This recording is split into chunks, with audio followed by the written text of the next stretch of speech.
എൻ്റെ പേര് പ്രതിഭ. ഞാൻ വളരെ ചെറുപ്പത്തിലെ സൈക്കിളൊക്കെ ചവിട്ടാൻ ശ്രമിച്ച് പരാജയപ്പെട്ട ഒരാളാണ്. ഇപ്പോൾ സീനത്ത് മാഡം നടത്തുന്ന ഷീ സൈക്ലിങ്ങിൽ മൂഴിക്കുളശാലയിൽ വന്നപ്പോഴാണ് ഞാൻ സൈക്കിളോട്ട് പഠിച്ചത്. എനിക്ക് വളരെ സന്തോഷമുണ്ട്.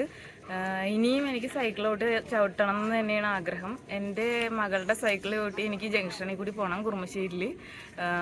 വളരെ നല്ല കാര്യമാണ്. എല്ലാവരും ഇതുമാരെ തന്നെ സൈക്കിൾ ചവിട്ടി നമ്മളുടെ ഒരു നാട് പുകയില്ലാത്ത ഒരു മാലിന്യമില്ലാത്ത ഒരു ലോകത്തിലേക്ക് മാറണം എന്ന് തന്നെയാണ് എൻ്റെ ആഗ്രഹം.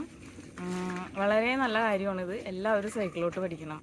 പ്രകാശ് സാറാണ് ഇതിന് സഹായം ചെയ്തു തന്നത്. സീനത്ത് മാഡം ഞങ്ങളെ പഠിപ്പിച്ചു.